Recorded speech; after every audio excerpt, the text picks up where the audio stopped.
Screen එකත් share කරන්නම්. right.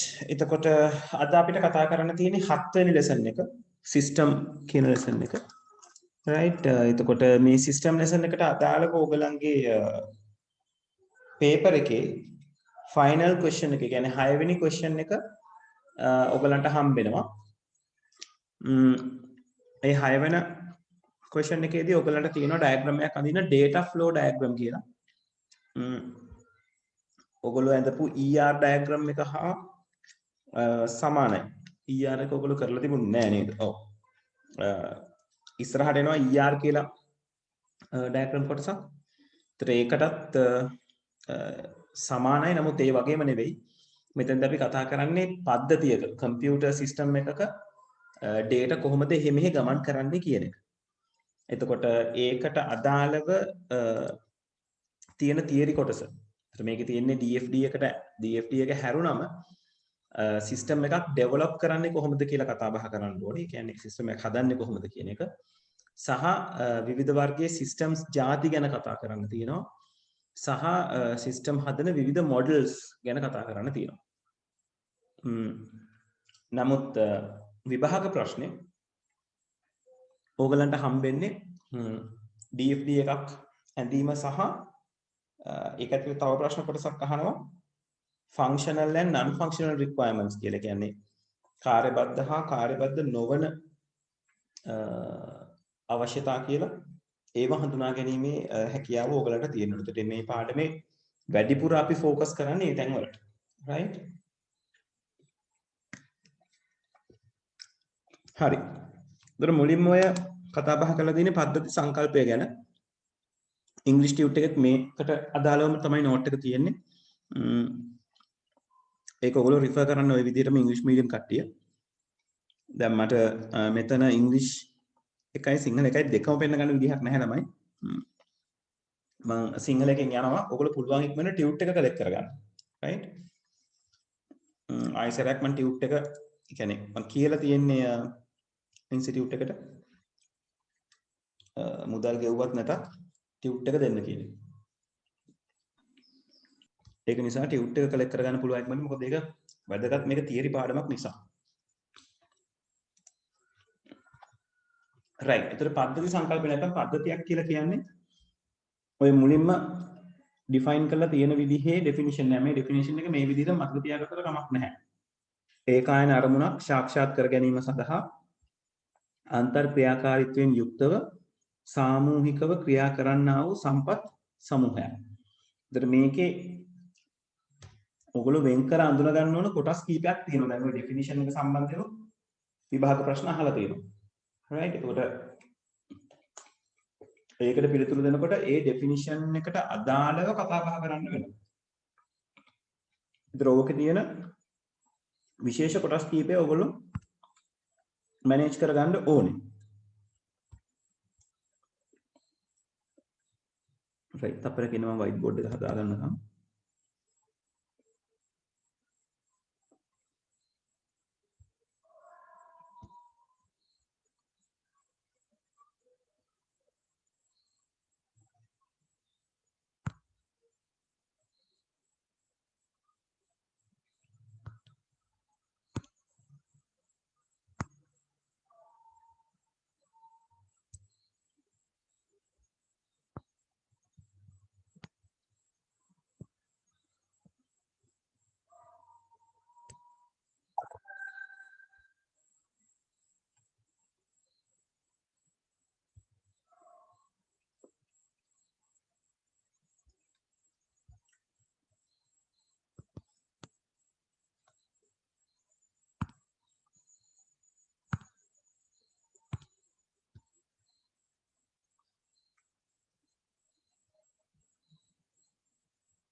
හරි. එතකොට සිස්ටම් එකකට අදාළව ඔයගලන්ට කතා කරන්නේ ඔය තියෙන ඩෙෆිනිෂන් එකේ හැටියට. ඒකේ තියෙනවා රිසෝසස් නැත්නම් කම්පෝනන්ට්ස් කොටස් තියෙනවා. එකිනෙකට අන්තර් ක්‍රියා කරන සහ අන්තර් සම්බන්ධතා තියෙනවා. මේගොල්ලෝ නිතරම වැඩ කරන්නේ එක අරමුණක් වෙනුවෙන්. ඒ කියන්නේ හැම සිස්ටම් එකකටම යම් කිසි ඔබ්ජෙක්ටිව් එකක් දීලා තියෙනවා. ඒකට සිස්ටම් ඩෙෆිනිෂන් එකේ මතක තියාගන්න මේ විදිහට කම්පෝනන්ට්ස් තියෙනවා.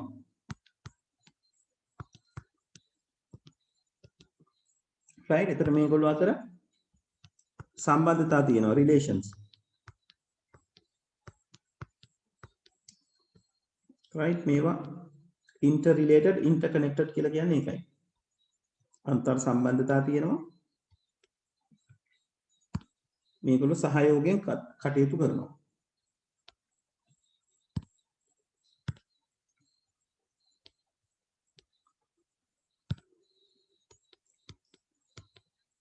right මේගොල්ලෝ මේ සහයෝගයෙන් කටයුතු කරන්න මේගොල්ලන්ට හේතුවක් තියෙනවා. මේ මුළු පද්ධතියටම තියෙනවා ඔබ්ජෙක්ටිව් එක. අන්නේ ඔබ්ජෙක්ටිව් එක ගාවට යන්න නැත්නම් ඔබ්ජෙක්ටිව් එක ඕකේ කරගන්න තමයි මේ කට්ටිය එකිනෙකට එකතු වෙලා වැඩ කරන්නේ. right ඒතර ඔය ඉංග්‍රීසි ඩෙෆිනිෂන් එකෙත් ওই විදිහටමයි ඇත්තේ. right system is a collection of components which are interrelated interconnected to achieve a common goal. ඒ කියන්නේ මේ වගේ idea එකක අදහසක් ඇත්තේ. ඒතර ඔය කියන definition එක මතකේ තියාගන්න. ඒ වගේම තමයි හැම පද්ධතියකම ඔය ටියුට් එකේ පෙන්නලා තියෙන විදිහට ඔන්න ඔය කියන ප්‍රධාන කොටස් තුන තියෙනවා. කොටස් තුන තමයි ආදානය, ක්‍රියාවලිය, ප්‍රතිදානය කියන එක. input, process, output කියන එක. ඕනම සිස්ටම් එකක් ගන්න. දැන් උදාහරණයක් විදිහට අපිට එක කම්පියුටරයිස් සිස්ටම් එකක් වෙන්න අවශ්‍ය නැහැ. අපේ ශරීරය අරගත්තොත් ශරීරය කියලා කියන්නේ පද්ධති ගොඩක එකතුවක්.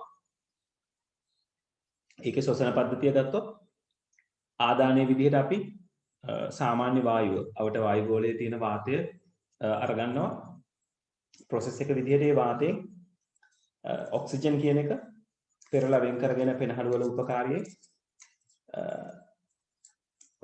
රුධිරයට ලබා දෙන ඔක්සිජන් කියන එක. එතකොට process එක වෙන්නේ අර අපි අරගත්ත වාතයෙන් ඔක්සිජන් ටික පෙරලා අරගන්න. එතකොට ඒ process එකට පස්සේ output එක විදිහට outputs කීපයක් සිද්ධ වෙනවා. එකක් තමයි ඔක්සිජන් කියන එක රුධිරයට ලබා දෙන එක output එකක් විදිහට. ඉතිරි වෙන වායු ප්‍රමාණය අපේ නාස්පුඩු වලින් ආයි අපට වායු ගෝලයටම එකතු වෙනවා.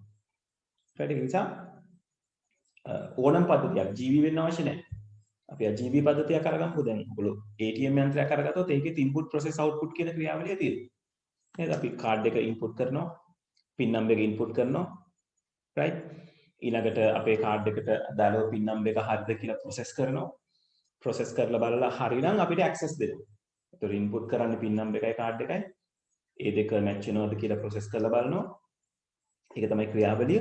output එක විදිහට අපිට පද්ධතියට ප්‍රවේශ වීම හම්බ වෙනවා. ඊට පස්සේ පද්ධතිය ඇතුලේ තව මේ ආදාන ක්‍රියාවලි ප්‍රතිදාන කියන දේවල් ටික සිද්ධ වෙනවා. right එතකොට ඕනම සිස්ටම් එකක් අරගත්තොත් ඔය සිස්ටම් එකේ ආදාන ක්‍රියාවලි ප්‍රතිදාන කියන concept එක ඔයාලට හොයාගන්න පුළුවන්. එතකොට ඔය concept එකට අදාළව කතා කරාම පද්ධතියක මේ පිටුවර පෙන්නලා තියෙනවා වගේ පද්ධතියකට තියෙනවා එයාට අදාළ වෙච්ච boundary එකක්. ඒතර ඒ boundary එකෙන් පිටත අපි කතා කරනවා සිස්ටම් එකේ environment එක කියලා. ඒක පද්ධතියට සාපේක්ෂව තමයි කතා කරන්නේ. දැන් එක පද්ධතියකට සාපේක්ෂව environment එක තව පද්ධතියක එයාගේ ඇතුළ වෙන්න පුළුවන්. right උදාහරණයක් විදිහට අපි අපේ රුධිර සංසරණ පද්ධතිය අරගත්තොත් ඒ පද්ධතියට අදාළව පිටත කියලා කියන්නේ අපේ තවත් පද්ධති තියෙන ස්ථානය. right ඒත් අපි සම්පූර්ණ සිරුරම අරගත්තොත් ඒක එක පද්ධතියක් විදිහට අපිට අරගන්න පුළුවන්. ඒතර ඒ පද්ධතිය ඇතුලේ පොඩි පද්ධතියක් නැත්නම් සබ් සිස්ටම් එකක් තමයි අපේ රුධිර සංසරණ පද්ධතිය කියලා කියන්නේ. right කෙසේ හෝ වේවා අපි පද්ධතියට සාපේක්ෂව තමයි පරිසරය ගැන කතා කරන්නේ, environment එක ගැන කතා කරන්නේ. එතකොට පද්ධතිය තියෙනවා. පද්ධතියේ සීමාවට එපිටින් තියෙන ටිකට අපි කියනවා environment කියලා. සීමාවට අපි කියනවා බවුන්ඩරි එක නැත්නම් පද්ධතියේ සීමාව කියලා. ඒතර ඒක ඇතුලේ තමයි අපිට පද්ධතිය තෝරගන්න වෙන්නේ. දැන් ඔයගොල්ලන්ගේ පාසල අරගත්තොත් පාසලේ පද්ධතිය කියලා කියන්නේ පාසල් තාප්පෙන් වටවුණු ප්‍රමාණය. එතකොට පාසල් තාප්පෙන් පිටත ටික පාසලේ පරිසරය වෙනවා. පාසල කියන පද්ධතියට අදාළව තියෙන පරිසරය. අර තාප්පෙන් ඇතුළේ ටික පද්ධතිය. හරි. එතකොට පන්ති පැවැත්වීම, ළමයි හමුවීම, ඊළඟට යාළු මිත්‍රයන් ඇසුරු කිරීම, ඔය කියන ඒ පාසල තුල කරන ක්‍රියාවලිය ඔක්කොම පද්ධතිය තුල ක්‍රියා කරන වෙන ක්‍රියාවලිය කියලා අපි හඳුන්වනවා. right. ඔය විදිහට පද්ධතියට බවුන්ඩරි එකක් තියෙනවා. සිස්ටම් එක තියෙනවා. බවුන්ඩරි එකෙන් එළියට එක සිස්ටම් එකේ එන්වයරන්මන්ට් එක කියලා හඳුන ගන්න ඕනේ. ඊට පස්සේ කරනවා පද්ධති වර්ගීකරණය කිරීමක්. වර්ගීකරණය කිරීම විදි කීපයකට කරනවා. එකක් තමයි මේ සංවෘත පද්ධතිය හා විවෘත පද්ධතිය කියන්නේ. right. සංවෘත හා විවෘත පද්ධති වල තියෙන සිද්ධිය මෙහෙමයි. ඕපන් සිස්ටම් එකක් නම් මේ තියෙන සිස්ටම් එක නම් මෙයාට ඉන්පුට්ස් අරගන්න පුළුවන් එළියෙන්. ඒ වගේම අවුට්පුට් රිලීස් කරන්නත් පුළුවන් එන්වයරන්මන්ට් එකට. හරි. මේකට අපි කියනවා ඕපන් සිස්ටම් එකක් කියලා. වෙන විදිහකින් කියනවා නම් පරිසරය සමග අන්තර්ක්‍රියා දක්වන සිස්ටම් එකකට අපි කියනවා ඕපන් සිස්ටම් එකක් කියලා. මේකෙම විරුද්ධ එක්කෙනා තමයි ක්ලෝස් සිස්ටම් එක වෙන්නේ. ක්ලෝස් සිස්ටම් එකේ වෙන්නේ සිස්ටම් එක තුලමයි. දැන් මේක තමයි සිස්ටම් එකේ බවුන්ඩරි එක වෙන්නේ.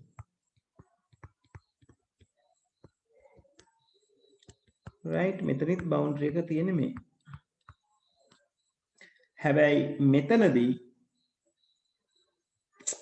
ඉන්පුට්ස් පද්ධතියට හම්බෙන්නේ මේ සිස්ටම් එක ඇතුලේ සිද්ධ වෙන්නේ process එක.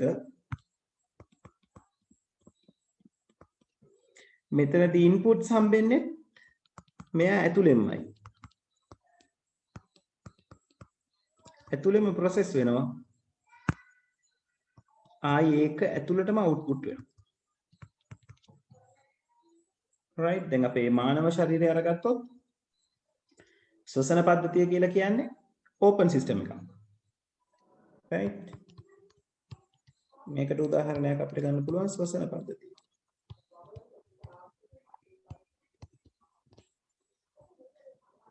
ක්ලෝස් සිස්ටම් එකක් අපේ ශරීරය අරගත්තොත් රුධිර සංසරණ පද්ධතිය. okay. Good night. Have a good sleep. That's over, baby. That's over.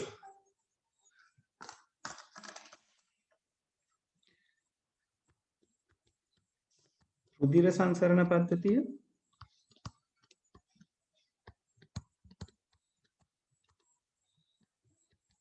Close system එකක් විදිහට අපිට සලකන්න පුළුවන්.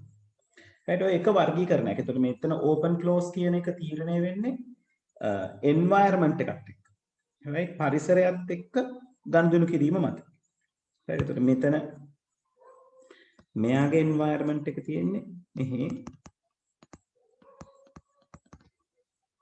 මෙයාගේ මේ ටික තමයි එන්වයරන්මන්ට් එක වෙන්නේ.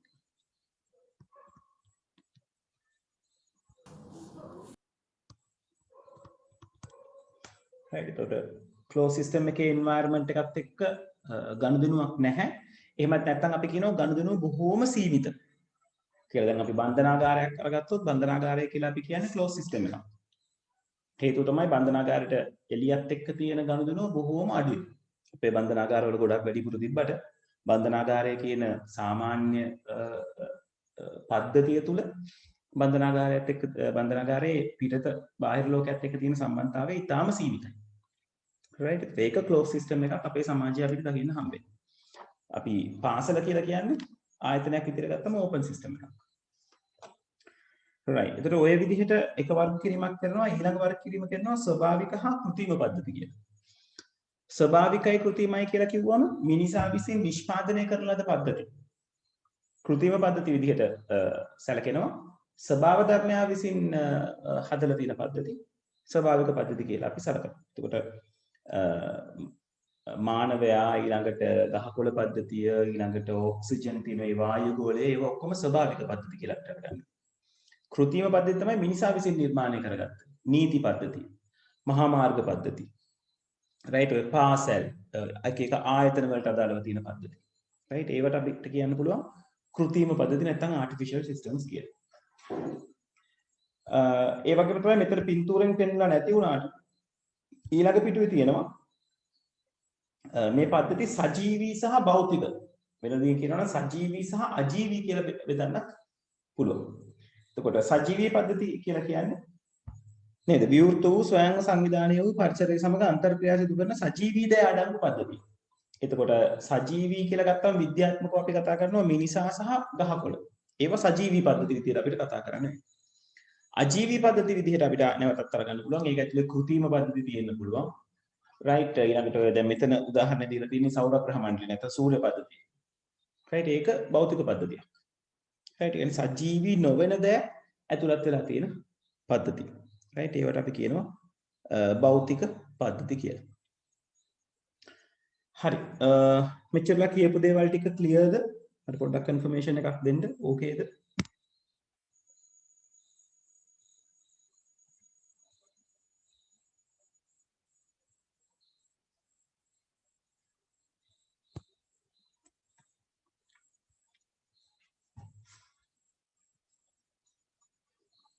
හරි.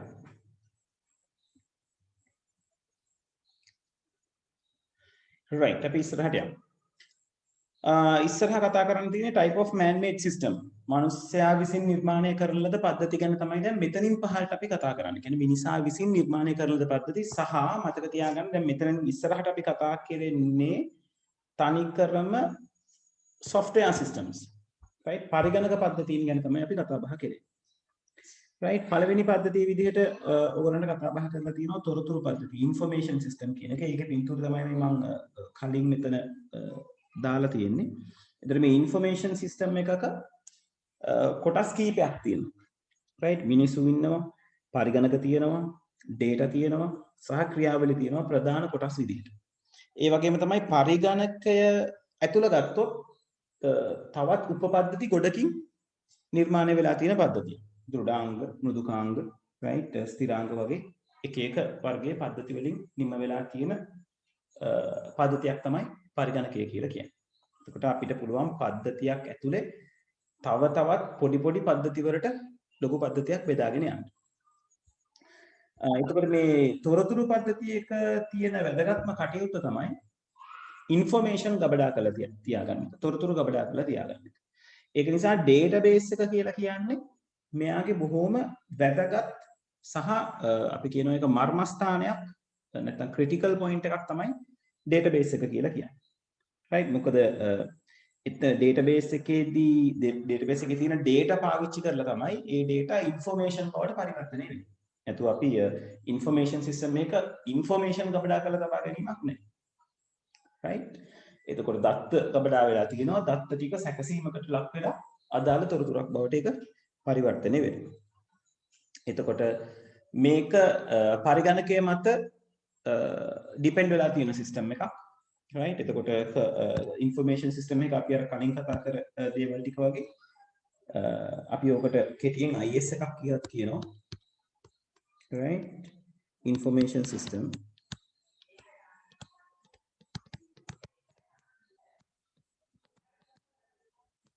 right එතකොට මේකේ ප්‍රධානම component එකක් තමයි අපි අරගන්නේ database එක.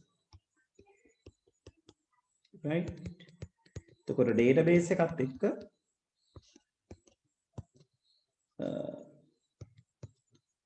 ඉස්සරහ තියෙන interfaces අතුරු මුහුණත් සම්බන්ධයි. right ඒ වගේම තමයි මේ database එකේ තියෙන data පාවිච්චි කරලා මේක process කරලා ඉවර වෙලා තමයි output එක ඔයගලන්ට අරගෙන දෙන්නේ. right එතකොට මේක එකම ඊතලය ඇතුලේ අපිට පොඩ්ඩක් පෙන්වන්න අමාරුයි. මෙයාගෙන් දත්ත කියන දේ ආදානය වෙන්න පුළුවන් data කියන එක. right මෙයා process කරන්න data අරගන්න පුළුවන් database එකෙන්. ඊට පස්සේ process එකට පස්සේ මේ process එකෙන් කෙලින්ම information කියන එක interface එකට කෙලින්ම දෙන්න පුළුවන්. ඒ කියන්නේ පරිගණක පද්ධතිය ඉදිරියට. කෙලින්ම ලබා දීමක් කරන්න පුළුවන්.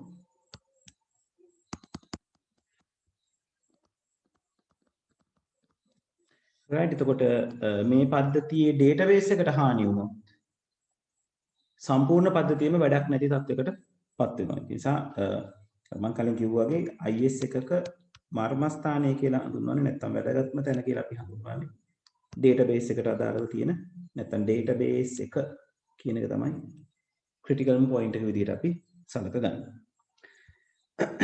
ඊළඟට කතා කරලා තියෙනවා ස්වයංක්‍රීය කළ පද්ධති කියලා. මෙතනදී දේවල් දෙකක් ගැන කතා කරනවා. එකක් තමයි office automation system. OAS එකක් කියලා අපි කියනවා. කාර්යාලය ස්වයංක්‍රීය පද්ධතිය. සහ TPS එකක්. transaction processing system. මුලින්ම OAS එක ගැන කතා කරලා ඉමු. office automation system කියලා කියන්නේ මෙතනදී කාර්යාලයක තියෙන නිරන්තරයෙන් සිද්ධ වෙන computer related වැඩ ටික. computer related ම කියලා කියන්න බෑ අපිට. පරිගණකයකින් කළ හැකි කියලා තියෙන වැඩ කොටස ස්වයංක්‍රීයකරණය කිරීමක් නැත්නම් ඔටෝමේටඩ් කිරීමක් තමයි කරන්නේ. ඒ කියන්නේ සාමාන්‍ය ලිපි සකස් කරන එක, ලේඛනගත කරන එක, දත්ත ගබඩා කරන එක, right? ඒ දේවල් අපිට පරිගණකයක් සම්බන්ධයෙන් කරන්න පුළුවන් දේවල්. මොනවා හරි දෙයක් පබ්ලිෂ් කරන එක, ෂෙයා කරන එක, right? ඊළඟට graphic designing වගේ දේවල්. ඔය වගේ දේවල් ස්වයංක්‍රීයකරණය පරිගණක පද්ධතියක්, පරිගණක ජාලයක් පාවිච්චි කරලා ඔටෝමේට් කරන එක තමයි මේ කාර්යාලීය ස්වයංක්‍රීයකරණය කියලා කියන්නේ.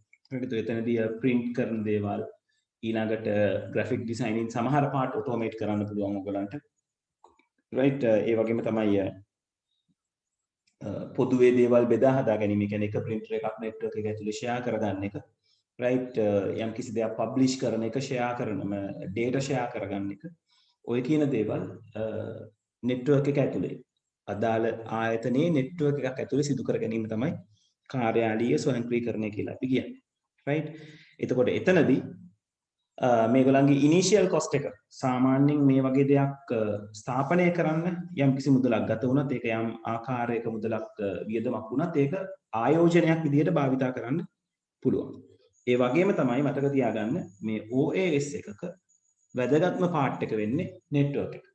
local area network එක. මොකද network වෙලා නැත්තම් automate කරනවා කියන එක කරගන්න වෙන්නේ නැහැ. මොකද automate කරනවා කියලා වෙන්නේ devices communicate කරගන්න එක. ඒතර devices communicate කරගන්න නම් මේක ඇතුලේ හරියට ගැලපෙන හරි විදිහට ස්ථාපනය කරපු network එකක් තියෙන්න ඕනේ. ඒතර network එකක් නැහැ කියලා කියන්නේ office automation කරනවා කියන එක හීනයක් වගේ තත්යකට එන්නේ. right? එතකොට මේක සිද්ධ කිරීම මත office එකක තියෙන efficiency කාර්යක්ෂමතාව කියන එක සහ productivity ඵලදායීතාවය කියන එක වැඩි කරගන්න පුළුවන්. ඒ කියන්නේ වෙනදට වඩා වැඩි වැඩ ප්‍රමාණයක් කරන්නත් පුළුවන්. ඒක වෙනදට වඩා ඉක්මනට ඒක සිද්ධ කරන්නත් පුළුවන්. right?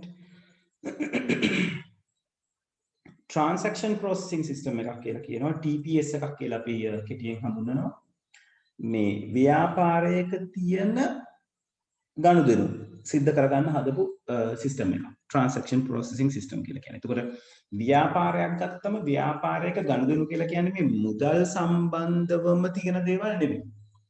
right? මුදල් සම්බන්ධව තියෙන මුදල් ගන්න. ඊට අමතරව ව්‍යාපාරය ඇතුලේ තියෙනවා වෙන මානව ගනුදෙනු තියෙනවා.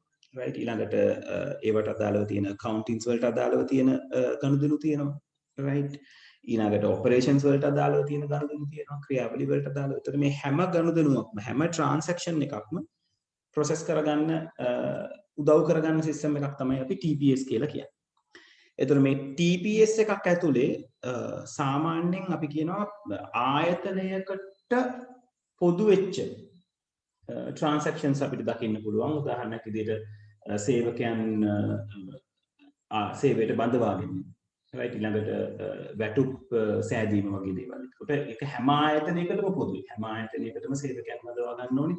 හැම ආයතනයකම ඔය පඩිනඩි විස්තර හැදීමේ දේවල් ටික කරන්න.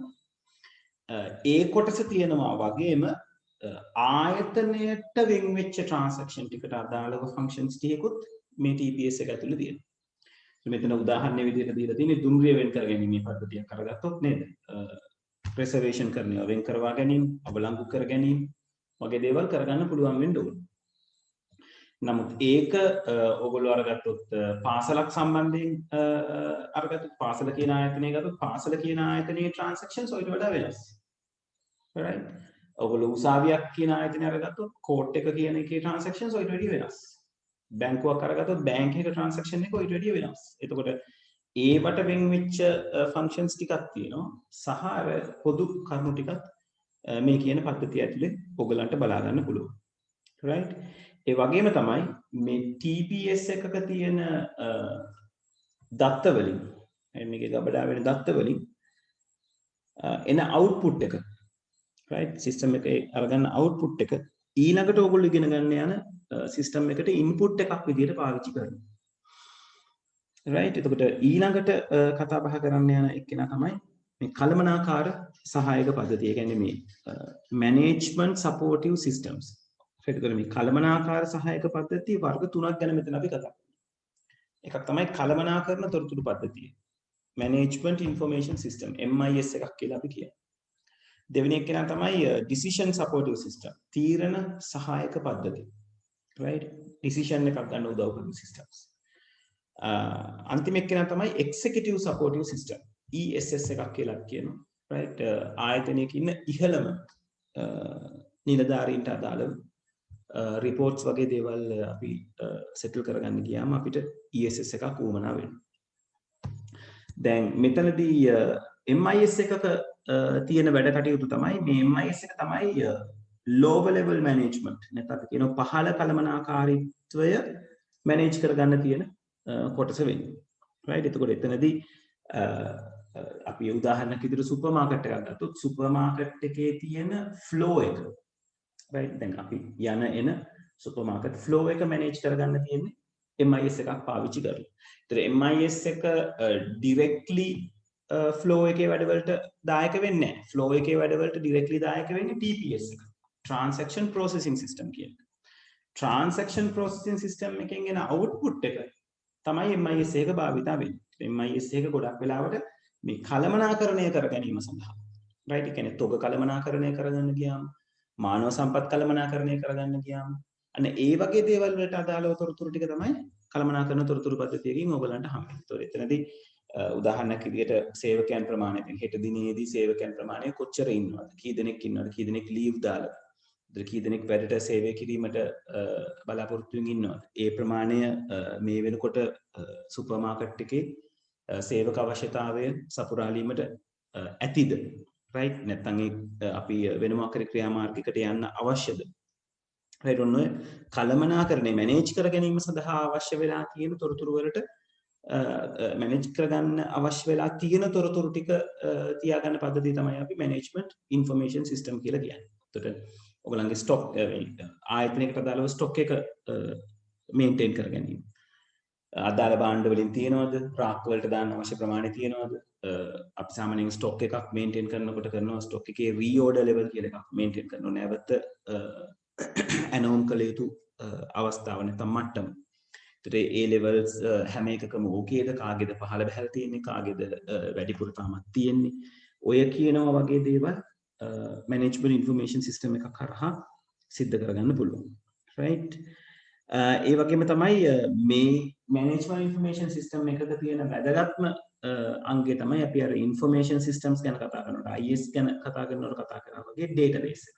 මොකද database එකෙන් තමයි ඔය කියන හැම තොරතුරක්ම කළමනාකරණය කිරීම සඳහා අවශ්‍ය data ටික ලබා දෙන්නේ.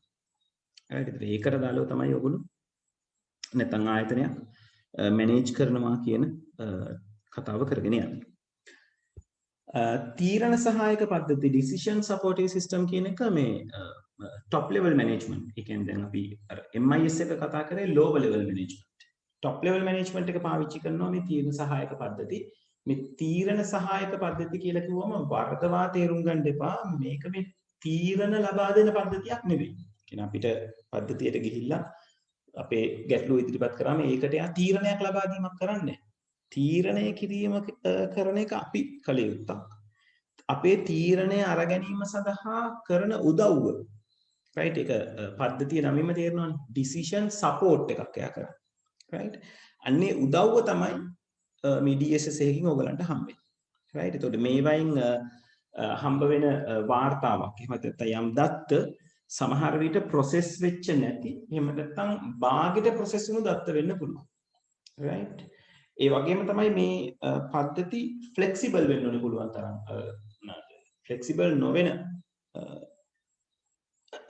දේවල් එක මේක වැඩ කරන්න බෑ flexible නොවන අවස්ථා එක්ක වැඩ කරන්න බෑ උදාහරණයක් විදිහට අපිට management information system එකකින් කියනවා ඒ කියන්නේ අපි මීට කලින් කතා කරපු MIS එකෙන් කියනවා යම් සේවකයෙක් ඉන්නවා එයාගේ පැමිණීම දුර්වලයි right MIS එකෙන් අපිට alert කරනවා මෙන්න මේ පහුගිය මාසය ඇතුළත මෙයාගේ පැමිණීම තියෙන්නේ දවස් 10ක් දවස් 30 right එතකොට අන්න ඒ කියන output එක input එකක් කරගන්න පුළුවන් මේ decision එක ගන්න ගියාම එතකොට management එක decide කරන්න ඕනේ මේ සේවකයා තවදුරටත් සේවය රඳවා තියා ගන්නවද රඳවා තියා ගන්නව නම් මොන වගේ තත්ත්වයකටද දෙන්න ඕනේ එතකොට මෙයාගේ තියෙන තත්ත්වය කොහොමද කියලා අපි ඒක සලකා බලන්නේ මොන විදිහටද right ප්‍රශ්නයට යොමු වෙන්නේ කොහොමද ඔය කියන හැම දෙයක්ම බලන්න වෙනවා එතකොට ඒ කියන්නේ තීරණ ගැනීම right එතකොට අපි තීරණ ගන්න එකට සහාය දීමක් තමයි තීරණ සහායක පද්ධති වලින් සිද්ධ වෙන්නේ විධායක සහායක පද්ධති තියෙන්නේ අපි කියනවා අපේ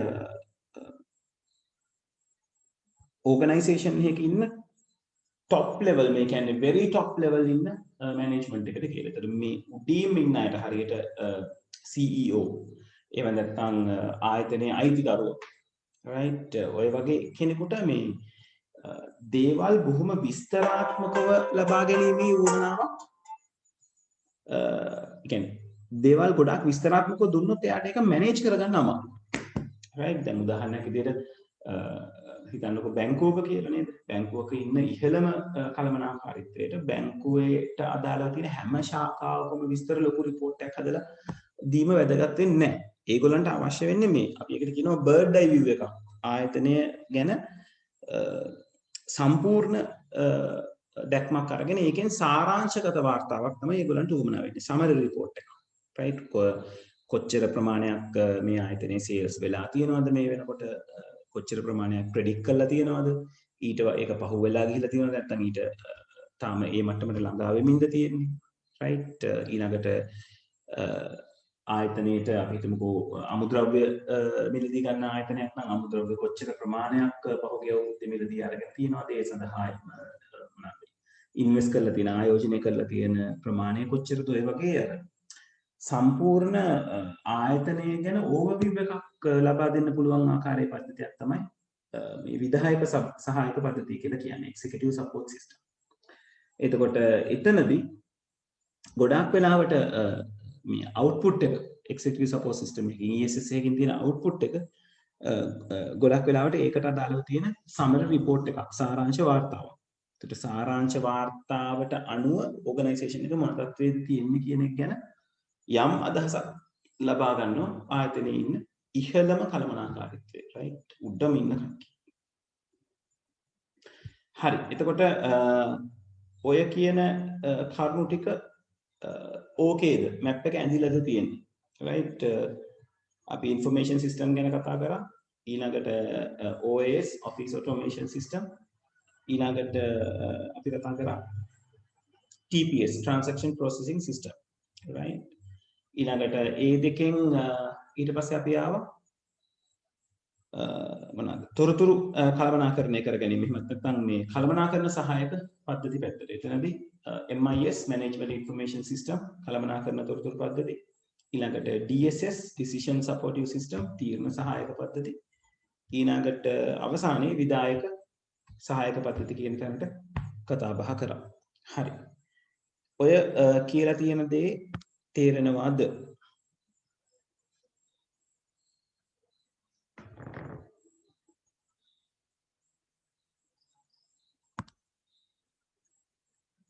ඔව් ළමයි confirmation එකක් දෙන්න බලන්න.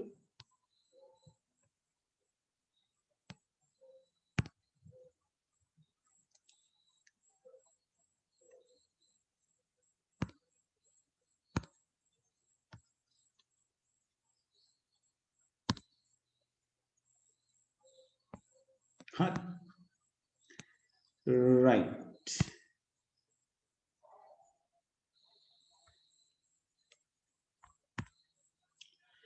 හරි ඊළඟට ඔතනින් පහලට තියෙන්නේ වෙන් වශයෙන් කතා කරන්න ඕන සිස්ටම් සෙට් එකක් ගැන. right එතකොට ඔය මිහිතන් තොරතුරු පද්ධතියක්. ඔකට අපි කියනවා GIS එකක් කියලා. Geographical Information System එකක්. මේ GIS එකක් කියන එක සාමාන්‍ය එක ආයතනයකට ලැබු වෙලා තියෙන ප්‍රමාණය ටිකක් අඩුයි. right නැතුව නෙවෙයි. GIS එකක් සාමාන්‍යයෙන් හැදෙන්නේ Geographical Information System එකක් හැදෙන්නේ මේ භූගෝලීය ස්ථාන වලට අදාළව. right දැන් ඔබට හොඳම උදාහරණය තමයි ඒක සිස්ටම් එකක් නොවුනත් අපිට ගන්න තියෙන Google Map එක. right Google Map එකේ අපි අරගත්තොත් පිළියන්දල කියන භූගෝලීය ස්ථානය පිළියන්දලාවට තියෙන විවිධ components නේද? petrol sheds කොහෙද තියෙන්නේ? supermarkets කොහෙද තියෙන්නේ? restaurants කොහෙද තියෙන්නේ? right ඊළඟට ඒ වගේ ඉස්කෝල ටික කොහොමද ලිස්ට් වෙලා තියෙන්නේ? right ඔය කියන විදිහට ඒ භූගෝලීය ස්ථානයට අදාළව සිද්ධ වෙන සහ සිද්ධ කරන ගනුදෙනු මොනවාද transaction සිද්ධ කරන නැත්නම් තොරතුරු ලබා දෙන පද්ධතියකට තමයි අපි කියන්නේ GIS එකක් කියලා. Geographical Information System එකක් කියලා. එතකොට ඔය Geographical Information System එකක් නිර්මාණය වෙනකොට මේගොල්ලෝ මේක නිර්මාණය කරන්නේ සිතියම් layers set එකක් ආකාරයට. right map layer set එකක් තියෙනවා. ඒතර මේ map layer set එකේදී layer එකකින් layer එක අදාළ කොටස ඒගොල්ලෝ plot කරගන්නවා. දැන් petrol sheds තියෙනවා නම් petrol sheds ඒගොල්ලෝ මේ විදිහට plot කරගන්නවා. කොහෙද තියෙන්නේ කියලා. right ඊළඟට කතා බහ කරන්නේ ඉස්කෝල ටික ගැන නම් ඉස්කෝල ටික කොහෙද තියෙන්නේ කියලා වෙනම plot කරගන්නවා. right ඊළඟට කතා කරන්නේ restaurant ගැන නම් restaurants ටික කොහෙද තියෙන්නේ කියලා වෙනම plot කරගන්නවා. right එතකොට ඕක භාවිතයට ගන්නකොට ඔය layers ඔක්කොම ටික එක layer එකක් කියන්නේ එක interface එකක් විදිහට තමයි දෙන්නේ. ඒකයි අපි ඔය ගොඩක් වෙලාවට map එක පාවිච්චි කරනකොට අපිට අවශ්‍ය නම් ළඟම තියෙන බැංකු ටික හොයාගන්න. අපි banks කියලා type කරොත් ඒගොල්ලෝ banks වලට අදාළව තියෙන කියන්නේ banks locate වෙලා තියෙන තැන් ටික පෙන්නනවා. ඊට පස්සේ ඒ තියෙන්නේ එක layer එකක්. ඔයගලන්ට ගෙනහැර දැක්වීමක් විතරයි. right ඒතර ඔහොම ඒවට අපි කියනවා Geographical Information System. භූගෝලීය සාධක මත පදනම් වෙලා නිර්මාණය කරලා තියෙන තොරතුරු පද්ධතියකට. right ඊළඟට තියෙනවා දැනුම් කළමනාකරණ පද්ධතිය. knowledge management system KMS එකක් කියලා අපි කියනවා. right මේ KMS එකක් කියලා කියන්නේ සාමාන්‍යයෙන් ආයතනයක් ඇතුලේ ආයතනයට අදාළව තියෙන දැනුම. ආයතනයට අදාළව තියෙන දැනුම කියලා කියන්නේ ගොඩක් වෙලාවට මේ ආයතනික කළමනාකරණයට අදාළව කළමනාකරණය සහ අනිකුත් විවිධ අවස්ථාවලට අදාළව තියෙන දැනුම ගබඩා කරගෙන මතු ප්‍රයෝජනය සඳහා වෙන් කරලා තියාගන්න. ඒ කියන්නේ same situation එකක් නැවත ඇති වුණොත් උදාහරණයක් විදිහට දැන් මේ කොරෝනා අවස්ථාව. දැන් කොරෝනා අවස්ථාවේදී ආයතනයක් ඉගෙන ගන්න දේ ඒගොල්ලෝ knowledge management system එක ගබඩා කරලා තියාගත්තොත් තව pandemic situation එකක් ආවොත් ඒක කොරෝනා නොවෙන්න පුළුවන්. නමුත් මේහා සමාන සිදුවීමක් වෙන්න පුළුවන් සිද්ධ වෙන්නේ. එකම වාතාවරණය. එතකොට ඒ දැනුම භාවිතා කරන්න පුළුවන්. දැන් knowledge management system එකක් කියලා දෙයක් අපි maintain නොකරට පාසල් වල ඔය මේ කොරෝනා තත්ත්වය සම්බන්ධයෙන් කරපු ඉගෙනීම් දැනුම ලබා ගැනීම කොහොමද කියන එක මුල්ම අවස්ථාවේදී පාසල් වලට ඔය ප්‍රශ්න ආවන් පස්සේ online education කියන එක අරගන්න සෑහෙන කාලයක් ගියා. right සමහර ඉස්කෝල තාම ඉන්නවා ඒ දේවල් ටික ඕකේ කරගන්න තමයි. නමුත් දැන් දෙවෙනි අවස්ථාවේදී අපිට ප්‍රශ්නයක් ආපුවම දවසින් දෙකකින් ඒගොල්ලෝ ක්‍රියාත්මක වුණා. මොකද දැන් හැම දෙයක්ම එකක් ලෑස්ති කරගෙන තියෙන්නේ අනිත් එක සිටුේෂන් එක මොන වගේද කියලා දන්නවා. එතකොට ඒ අර කලින් තිබ්බ අත්දැකීම තමයි භාවිතා කරන්නේ මේ සිටුේෂන් එකට. ඒක පරිගණක පද්ධතියක් විදිහට මැනේජ් කරගත්තම අපි ඒකට කියන්න පුළුවන් දැනුම් කල්පනා කරන පද්ධතියක් නැත්නම් knowledge management system එකක් කියලා. content management system කියන ඒවා සාමාන්‍යයෙන් භාවිත කරන්නේ contents manage කරගන්න. contents කියලා අපි ඔතනදී කතා බහ කරන්නේ මේ මෘදුකා කියන්නේ computing කියන පැත්තට අදාළ. contents කියලා අපි කතා කරනවා text, images, videos, audios, right? ඊළඟට ඔය වගේ දත්ත වර්ග, right? ඔය content manage කරගන්න. ඔය කියන දත්ත වර්ග කළමනාකරණය කර ගැනීමේ පද්ධතියකට අපි කියනවා අන්තර්ගත කළමනාකරණ පද්ධතියක් නැත්නම් content management system එකක්. එහෙම නැත්නම් CMS එකක් කියලා. right? එතකොට මේ CMS එකක් ඇතුලේ manage වෙන දේ right manage කරලා එළියට එන්නේ විවිධ විදි වලින්. සමහර වෙලාවට මේක publication එකක් විදිහට එළියට එනවා. right? සමහර වෙලාවට ඒක interface එකක් විදිහට ඔයගලන්ට දකින්න පුළුවන්. right? කෙසේ හෝ වේවා මේ තියෙන contents ටික යම් නීති රාමුවකට යටත් කරලා manage කරගන්න එක තමයි content management system එකකින් සිද්ධ කරන්නේ. දැන් ගොඩක් වෙලාවට අපි web එකක් develop කරන්න යනකොට අපිට ඔය CMS එකක් සෑහෙන උමනා වෙනවා content management system එකක්. right? මොකද අපි website එකක් develop කරනවා කියලා කියන්නේ videos manage කරන්න ඕනේ, audios manage කරන්න ඕනේ. ඊට අමතරව data manage කරගන්න ඕනේ. right? ඔය හැම දෙයක්ම එතන include වෙනවා. व्यवसाय संपत् සැලසුම් පද්ධති මේකට අපි කියනවා මේ ERP system එකක් කියලා. Entrepreneur Resource Planning System. right? එතකොට Entrepreneur Resource Planning System එකක් නැත්නම් ERP එකක් කියලා කියන්නේ ඇත්තටම මේ ආයතනයක් ගත්තොත්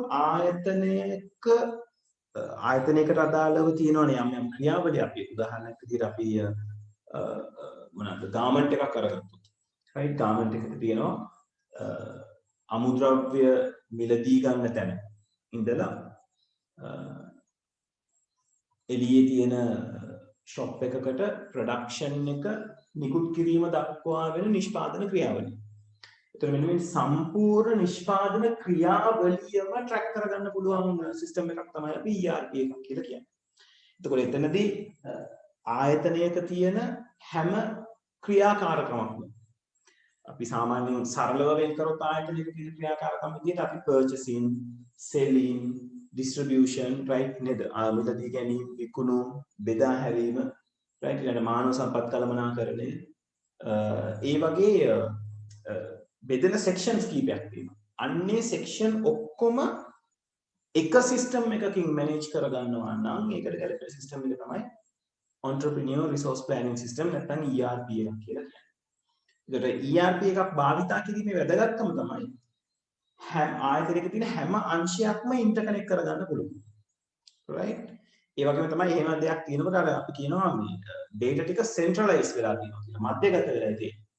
ඕනම තැනකින් ඕනම තැනකට access කරගන්න පුළුවන්. දැන් දැනට අවුරුදු 10කට විතර වගේ පිටිපස්ස ගැන හිතුවොත් ERP එක කියලා කියන්නේ millions of investment එකක්. right? ඒකට පොඩියට ඉන්වෙස්ට් කරන්න අමාරුයි. නමුත් ඊට පස්සේ ERP solutions එන්න පටන් ගත්තා. ඒක ඩෙවලොප් වුණා පොඩි ආයතන වලට. අදාළව බොහොම පොඩි ගණන් වලට තමන්ගේ අවශ්‍යතාවයට ගැලපෙන ආකාරයේ මෘදුකාංගයක් නිර්මාණය කරගන්න නැත්නම් ERP එකක් නිර්මාණය කරගන්න. ඒ නිසා දැන් ERP solutions තියෙනවා බොහොම small scale organizations වලට. හරි ඊළඟට කතා කරන්න තියෙන්නේ expert system එක ගැන. මේ expert system එක ගැන අපි 13 වෙනි පාඩමෙත් කතා බහ වෙනවා. expert system එකේදී සිද්ධ වෙන්නේ මානව විශේෂඥයෙක්. උදාහරණයක් විදිහට අපි ගත්තොත් ડોක්ටර් කෙනෙක්. right? ડોක්ටර් කෙනෙක්ට රෝගියෙක් බලලා එයාව නිරීක්ෂණය කරලා ડોක්ටර් දෙන සජෙෂන් එක නැත්නම් ડોක්ටර් දෙන පිළිතුර අනුගමනය කරන්න පුළුවන් නැත්නම් අනුකරණය කරන්න පුළුවන් replicate කරන්න පුළුවන් system එකකට තමයි අපි කියන්නේ expert system එකක් කියලා. ඒතර මේ expert system එක නිර්මාණය කරනකොට සහ පවත්වාගෙන යනකොට human expert කියන කෙනා අනිවාර්යෙන් සිටිය යුතුයි. මොකද human expert නැති වෙනවා කියලා කියන්නේ expert system එකේ knowledge එක දැනුම වැඩි වෙන්නේ නැහැ කියන එක.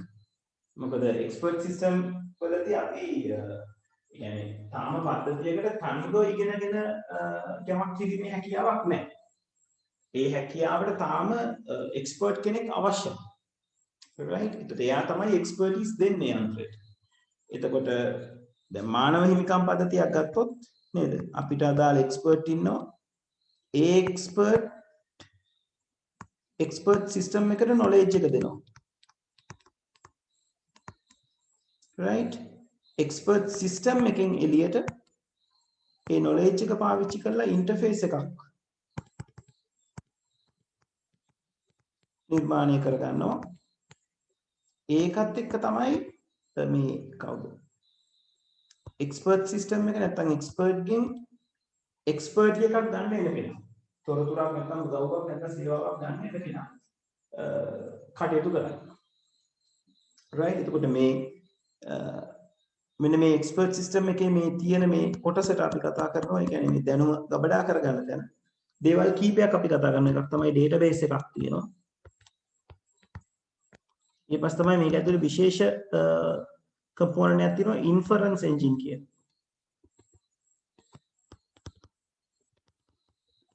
right? එයා තමයි මේ ඩේටාබේස් එකෙන් data අරගෙන දේවල් ටික process කරගන්නේ.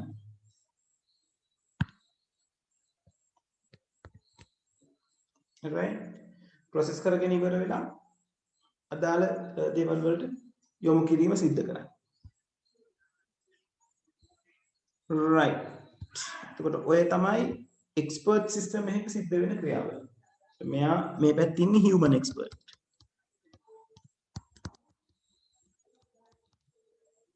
right? මෙතන ඉන්නේ user.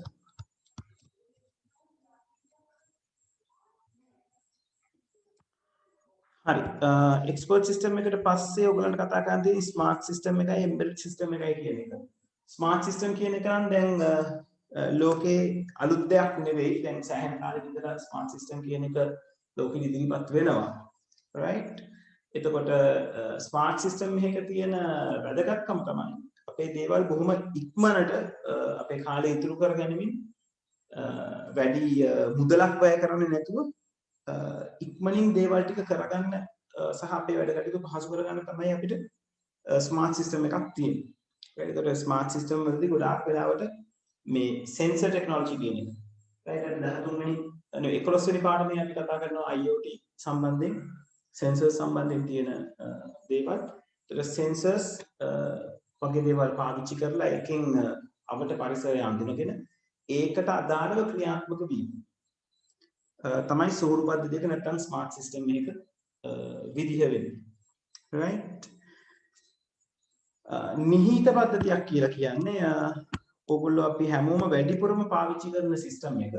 ඒ කියන්නේ අපේ දැන් මේ සාමාන්‍ය වටපිටාවක් බැලුවොත් අපේ ගොඩාක් භාණ්ඩවල එම්බෙඩඩ් සිස්ටම් එකක් තියෙනවා. වොෂින් මැෂින් එකක් ගත්තොත් වොෂින් මැෂින් එක ඇතුලේ එම්බෙඩඩ් සිස්ටම් එකක් තියෙනවා. right? ඒකට කියලා තියෙනවා මේ බටන්ස් ටිකේ ගොයන් පස්සේ මෙන්න මේ විදිහට තමයි වැඩ කරන්නේ. පොඩි කම්පියුටින් පාර්ට් එකක් වොෂින් මැෂින් එක කියලා කියන්නේ මෙකැනිකල් පාර්ට් එක. right? සාමාන්‍යයෙන් අපේ එම්බෙඩඩ් සිස්ටම් එක අර්ථ දක්වන්නේත් එහෙමයි. විශාල වපසරයක මෙකැනිකල් පාර්ට් එකක් නැත්නම් ලොකු කම්පියුටේෂනල් පාර්ට් එකක්. ලොකු මෙකැනිකල් යන්ත්‍රයක් ඇතුලේ මැෂින් එකක් ඇතුලේ ඔබ්බලා තියෙන එම්බෙඩ් කරලා තියෙන පොඩි කම්පියුටර් සිස්ටම් එකක්. right? එතකොට එහෙම ඒවාට අපි කියනවා නිහිත පද්ධති නැත්නම් embedded system කියලා. right? මෙතනට එනකන් දේවල් ටික තේරුණාද? මේක ඔයගලන්ට කියවලක් තේරුම් ගන්න පුළුවන්. මම පොඩ්ඩක් විස්තර කරේ ඔළුවට යන්නත් එක්ක මේ වෙනකොට සමහර අයට නිදිමත හැදීගෙන එන්නත් පුළුවන්.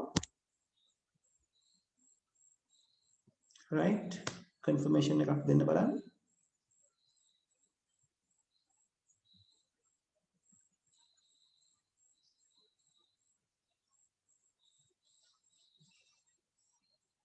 ඔව් ළමයි.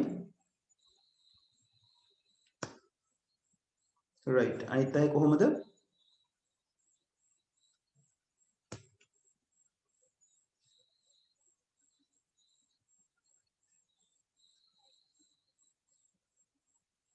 හරි හොඳයි. right මෙතනින් ඉස්සරහට යනකොට මම මේ system development life cycle models කියන එක කතා කරන්නේ system development life cycle එක ගැන කතා කරලා ඉවර වෙනවා right ඒක නිසා මෙතනින් ඔයාලට කෙලින්ම යන්න පුළුවන් SDLC එක ගාවට කියන වෙන method right හරි මේක ගැන අපි කතා කරමු ඊළඟ week එකේ අපි network ප්‍රශ්න වලට අදාළව තියෙන ඉතිරි ප්‍රශ්න ටිකත් පොඩ්ඩක් සාකච්ඡා කරමු මොකද ඒක මික්ස් එකේ යන්නේ කොහොමද සහ ඒක සාකච්ඡා කරන එක හොඳයි මොකද ඒකේ තියෙන එක එක වර්ගයේ ප්‍රශ්න 2013 ප්‍රශ්නේ හදලා ඉවර නැති අය ඒක හදලා මට එවන්න මම හිතනවා හැමෝම ගාවම පාස් පේපර් බුක් එකක් ඇති කියලා හදපු කට්ටිය මට හදපු එක්කෙනෙක් පින්තූර දැම්මා ඒතර 13 ඉවරයි 14ට යන්නේ right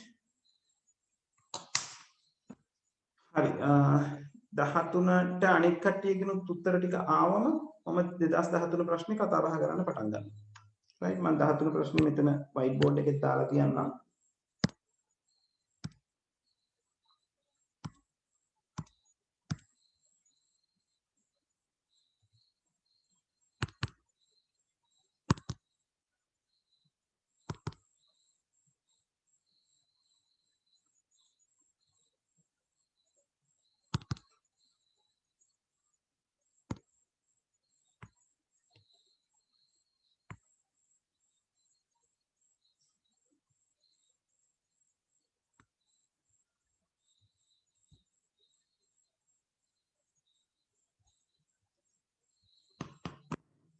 right 13 ඉවරයි 14ට යන්න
හරි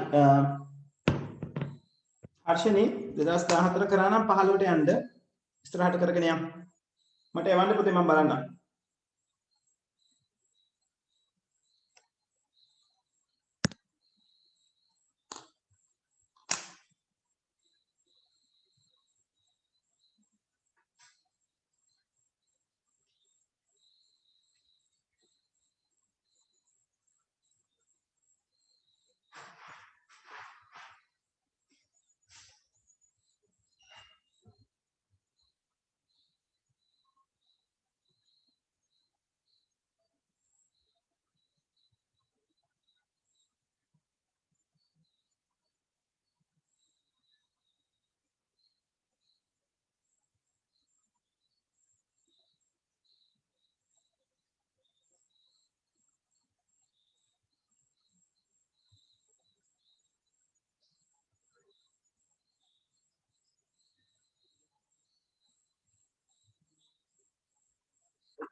right හර්ෂණී ඉන්න පුතේ මම බලනකම් මම ඉන්නේ OSI මොඩියුල් එක හරි P part එකේ තිබ්බ එක මට මතක නැහැ කොහොම එකක් බලමු C part එකේ topologies ටික හරි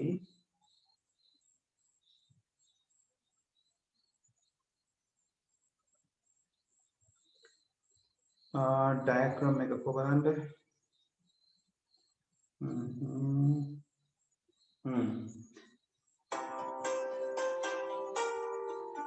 පුතේ තප්පරයක් ඉන්නවා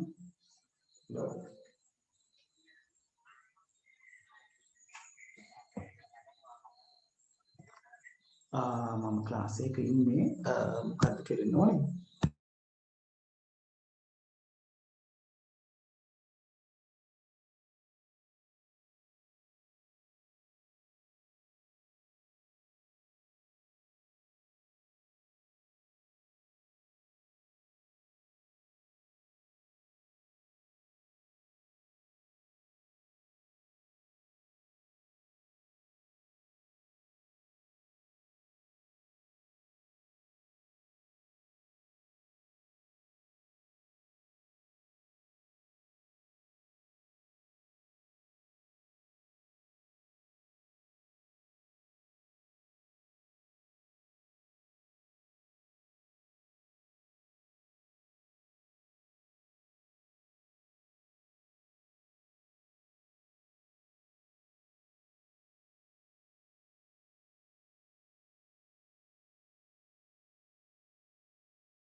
හර්ෂණී පුතේ ඔයාගේ මැෂින් එක පැත්ත ඕකේ donex.lk එක පැත්තත් මැෂින් එකේ පැත්තේ විදිහටම අරගත්තා නම් වඩා හොඳයි. දැන් මාකින් ස්කීම් එකේ මේ තියෙන එකටත් හරි දීලා තියෙනවා.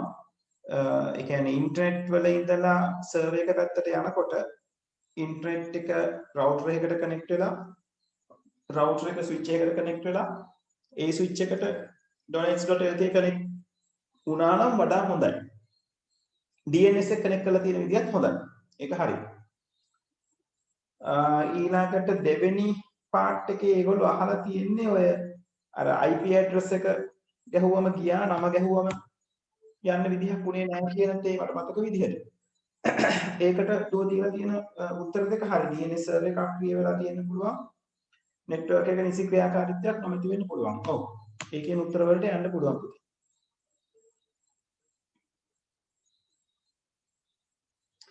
right ක්‍රිෂාන්ති ඔව් ක්‍රිෂාන්ති ස්විච් එකේ එකම තැනකට ඉදි අඳින්න එපා පුතේ. ඒක හොඳ විදිහක් නෙවෙයි. නැත්තම් පළවෙනි නෙට්වර්ක් ඩයග්‍රෑම් එක හරි DHCP එකයි කම්පියුටර්ස් 10යි. දෙවෙනි එකත් හරි තුන්වෙනි එකත් හරි. හොඳයි. හොඳයි. ඒ නෙට්වර්ක් ඩයග්‍රෑම් එක ඕකේ.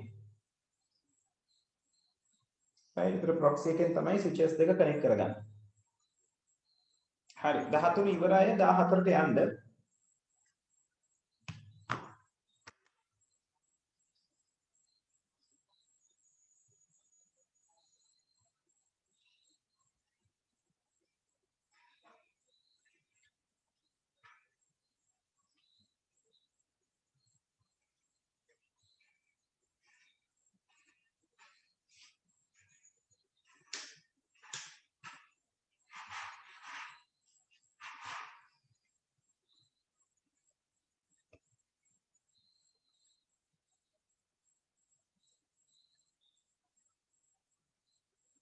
ඔව් හර්ෂනි තව ස්විච් එකක් කනෙක්ට් කරන්න කියලා තමයි මම කියන්නේ. ඉන්ටර්නෙට් and donates.lk එක අතරමැද්දේ. නිකම්ම ස්විච් එකක් දාන්න බෑනේ. ඉන්ටර්නෙට් එක කනෙක්ට් වෙන්න ඕනේ රවුටර් එකට. රවුටර් එක ස්විච් එකට. ස්විච් එක තමයි donates.lk කනෙක්ට් වෙන්නේ. එන්නේ සර්වර් එක කියලා කියන්නේ පුතේ තවත් එක කම්පියුටර් එකක් නේ. ඒතකොට තවත් එක කම්පියුටර් එකක් කියලා හිතලා කනෙක්ට් කරන විදිය කනෙක්ට් කරා නම් හරි.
කට්ටියම පොඩ්ඩක් මට මේ මොමන්ට් එකේ කරන ගාන මොකක්ද කියලා පොඩ්ඩක් ඉන්ෆෝම් කරන්න. මට ඒතර මේ පැත්තෙන් මාකින් ස්කීම් එකෙන් ලෑස්ති වෙන්න පුළුවන්.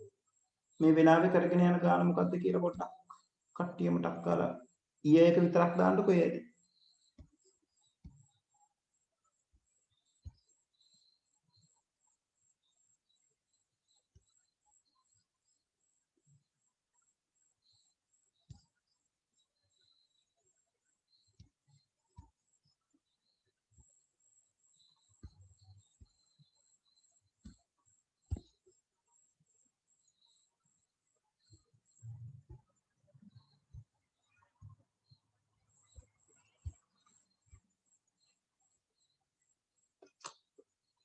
right හරි. රිද්ම 2013 හර්ෂණී 2015 අනිත් අය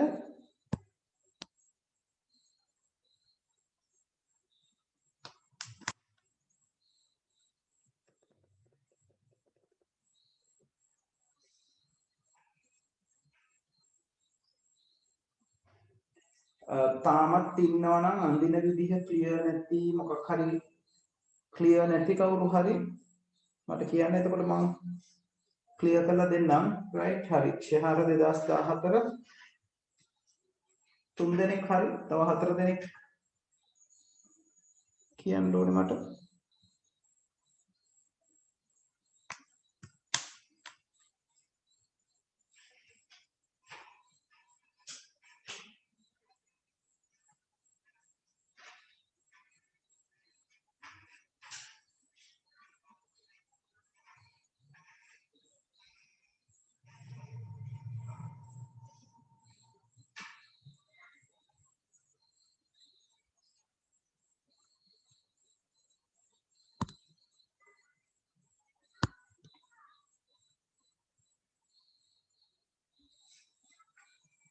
දෙව්හාන් කීවෙනි එකද කරගෙන යන්නේ?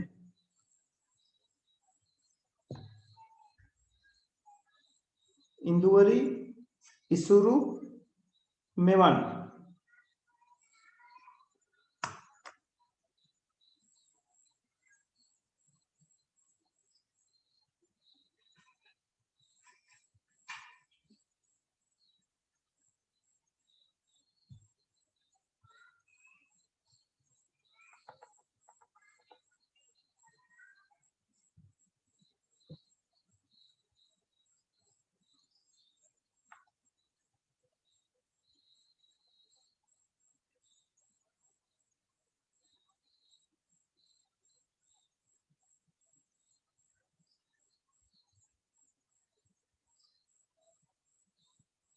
right මෙවන් 2013 අනිත් අය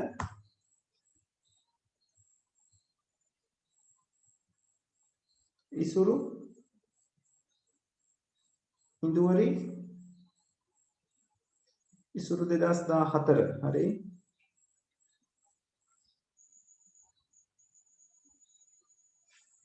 ඉන්දුවරි සහ දෙව්හාන්.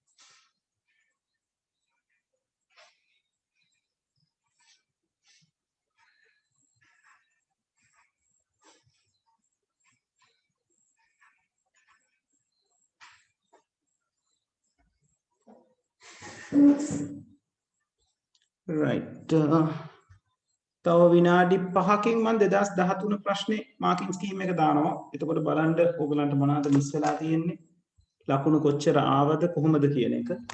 දැන් ඔය ප්‍රශ්න කරනකොට සෑහෙන සැලකිලිමත් වෙන්න. ඕගොල්ලෝ තියරි හරියටම දන්නවා වුණා ප්‍රශ්නෙට අදාළ විදිහට උත්තර නැති වුණාම ලකුණු නැති වෙන්න ඉඩකඩ තියෙනවා.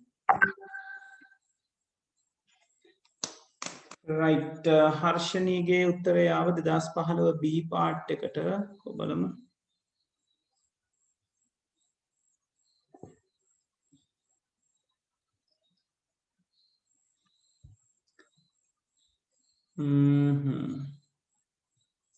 ඔව් හර්ෂණී එකම තැනට පුතේ PC1 PC100 වලින් එන ලයින් දෙක කනෙක්ට් කරන්න එපා. ඒක වැරදි. right 2015 ප්‍රශ්නේ මට පොඩ්ඩක් විසඳ ගන්න මතක නෑ ප්‍රශ්න මොනවද.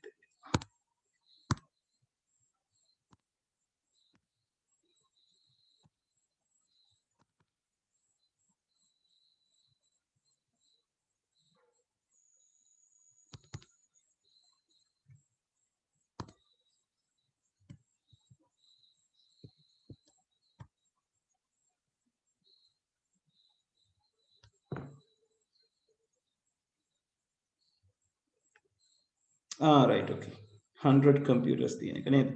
හරි හරි හරි. හරි හොඳයි පුතේ. මෙතන ඔව් දුව 192යි 248යි 17යි 1 කියන එක එන්නේ proxy එකේ route එක පැත්තට පුතේ. මොකද ඒක public IP address එකක් නේ. එතකොට public එක තමයි එළියට පේන්නේ. එතකොට proxy එකේ එළියට පේන පැත්තට තමයි මේ IP එක එන්නේ. ඇතුළට පේන පැත්තට ඔයා අරගන්න ඕනේ private IP addresses. right ඊළඟට private IP address මොන range එකෙන්ද පාවිච්චි කරන්න කියන එකත් පොඩ්ඩක් ලියන්න ඕනේ. මම marking scheme එක පෙන්නනකොට පෙන්නන්න.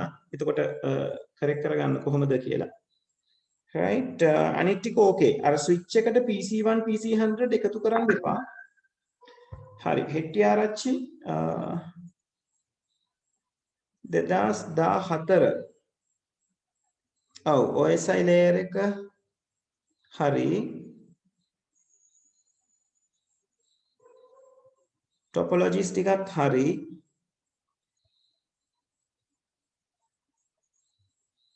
ඔව් diagram එක බලන්න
හරි අපි 2013 මාකින් එක චුට්ටක් බලමු.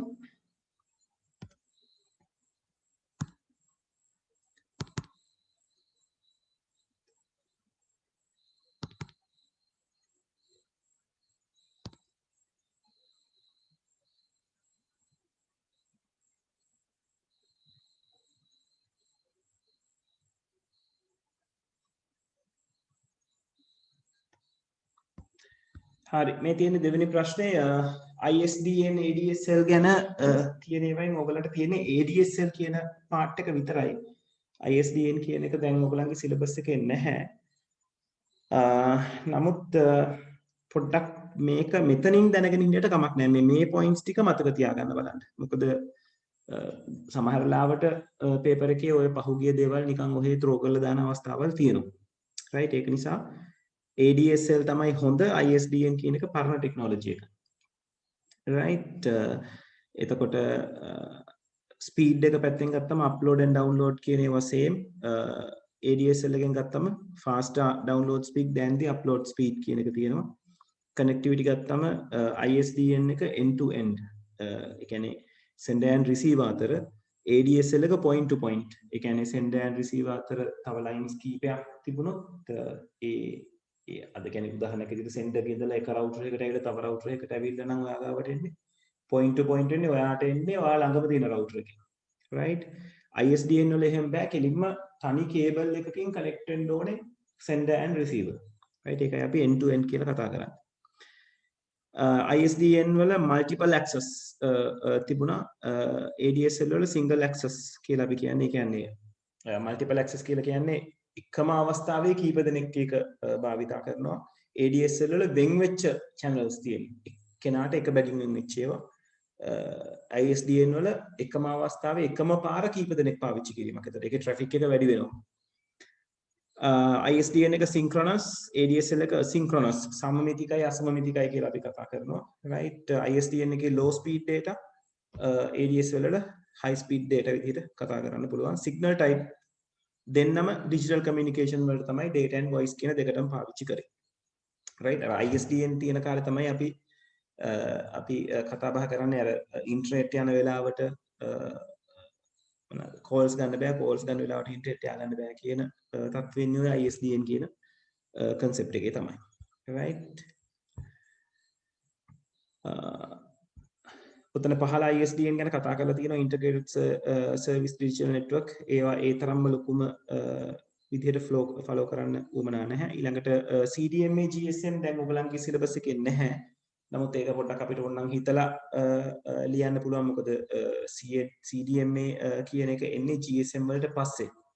right එතකොට CDMA phone එකයි GSM phone එකයි මතක් කරගත්තොත් right එතකොට CDM වල data access range එක fast GSM වල slow security CDMA වල වැඩි GSM වල අඩුයි encoding එක ගත්තොත් දෙන්නම digital තියෙන්නේ signal types ගත්තොත් GSM එක radio wireless and 3G කියන signal types පාවිච්චි කරේ CDM එක ඊට වඩා දුර යනවා දෙන්නම wireless transmission මොකද මේකේ අහලා තිබ්බේ compare and contrast සමානකම් සහ අසමානකම් දක්වන්න කියන එක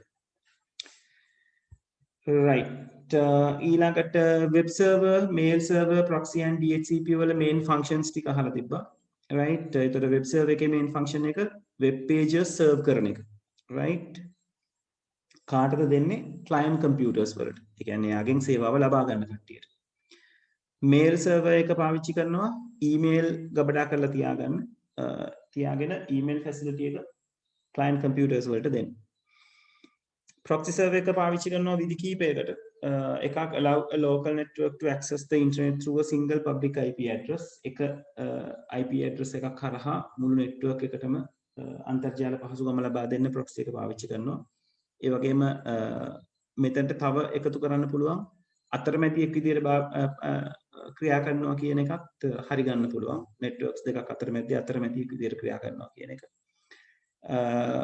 web අඩවි cache කිරීම වගේ දේවල් අපිට main functions විදිහට සලකන්න බෑ ඒක නිසා වඩා හොඳයි මේ internet sharing part එක හරි එහෙමත් නැත්නම්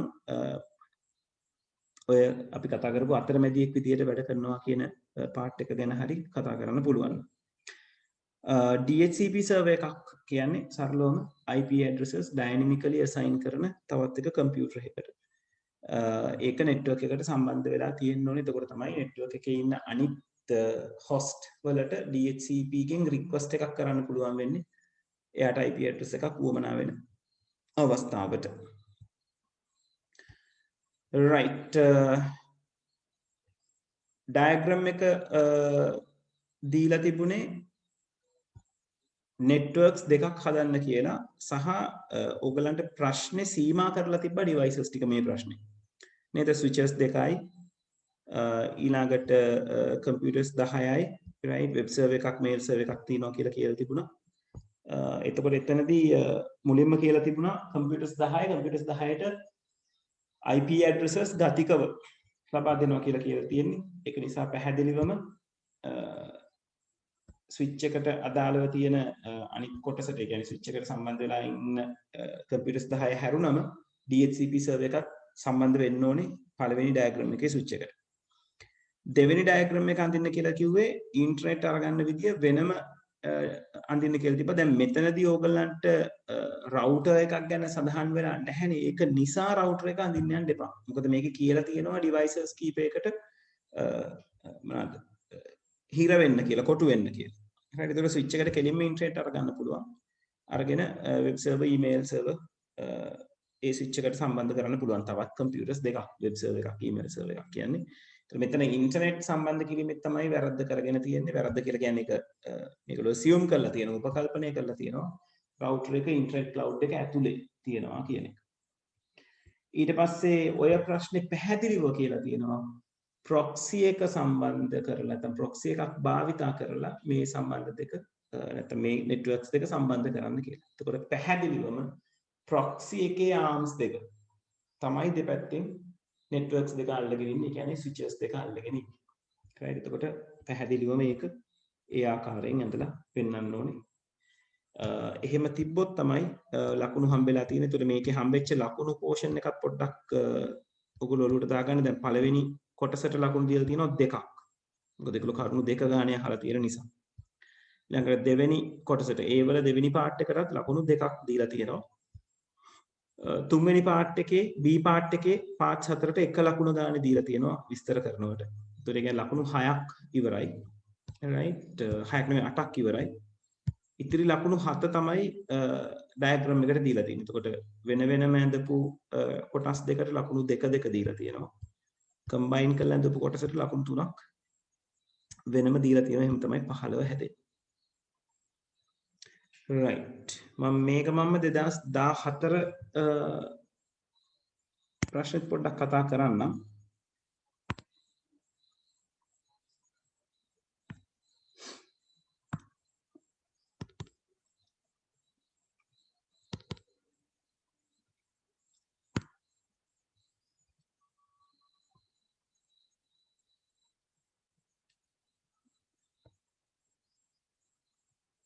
right මේ තියෙන 2014 වෙනි ප්‍රශ්නේ 2014 ප්‍රශ්නේ ඒකේ අහලා තියෙනවා OSI layer එක ඇඳලා පෙන්වන්න කියලා. ඔය OSI layer එක අහපු එකම තැන මෙච්චර විභාග ඉතිහාසයේ 2020 පේපර් එක මට go through කරන්න ඕනේ නැහැ තාම හරියට.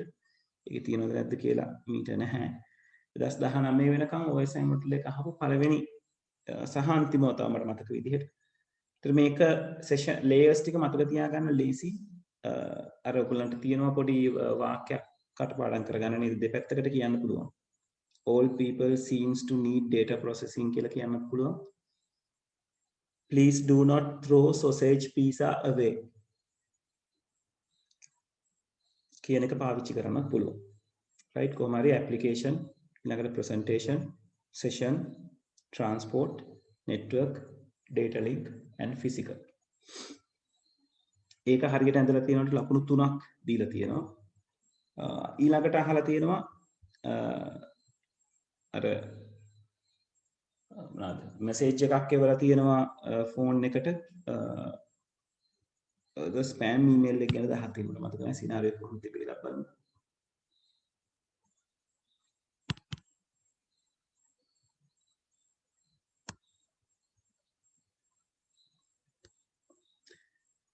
ඔව් විද්‍යුත් තැපැල් පද්ධති පාලකකින් යයි දැක්වෙන විද්‍යුත් තැපැල් ලිපියක් ඔබට ලැබී ඇති අතර ඔබේ විද්‍යුත් තැපැල් ගිණුම වසා දැමීමට ආසන්න බවක් දැක්වේ.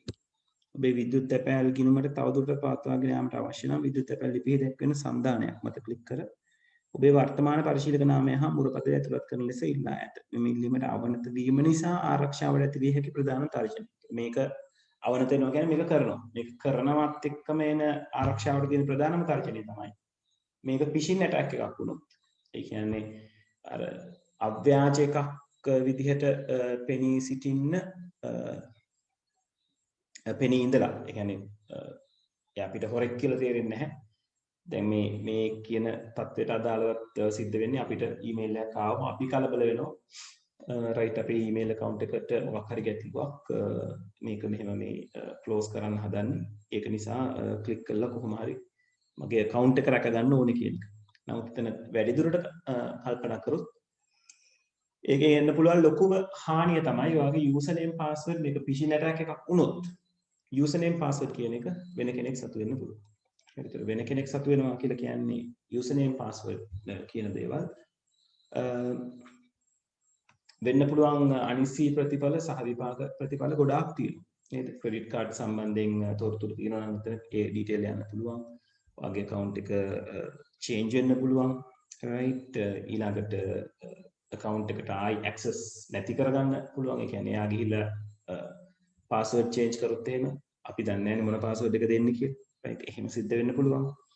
right? ඔය වගේ විපාක ගොඩක් ඇති වෙන්න පුළුවන්. නමුත් එන්න පුළුවන් ප්‍රධාන තර්ජනය තමයි මේක phishing attack එකක් බවට පත්විය හැකිවීම. ඊළඟට අහලා තියෙනවා මේ topologies තුනක දේවල් ඒක අපි රැඳලා පෙන්වන්න පුළුවන්. මෙතන මේ phishing attack එකකට ලකුණු 5ක් දීලා තියෙනවා. බලන්න එතන ඒ ලකුණු 5 දෙන එක බොහොම බරට දීලා තියෙන ලකුණු 5ක් ඒක. right? phishing attack එකක් කියලා සඳහන් කරනවට එක ලකුණක් දීලා තියෙනවා. The sender of the email can be easily faked. කියන්නේ එවන කෙනා අව්‍යාජ කෙනෙක් ව්‍යාජ කෙනෙක් වෙන්න පුළුවන්. right? ඒක නිසා ස්තුති කරන්න බෑ කියලා තියෙනවා. එතකොට ඒකට ලකුණු දෙකක් දීලා තියෙනවා. තත්පරයක් ඉන්නේ මෙතන මේ දාලා තියෙන ලකුණු ප්‍රමාණය වැරදි මම හිතන්නේ. The answer is either 1 or 2 above due to marks. yes. ඔව් ඒ දෙකම තියෙන්න ඕනේ. දෙකම තිබ්බොත් තමයි ලකුණු 5 දීලා තියෙන්නේ. එහෙම නැත්නම් එක ලකුණක් තමයි ලකුණු දෙකක් තමයි දෙන්න කියලා තියෙන්නේ. right.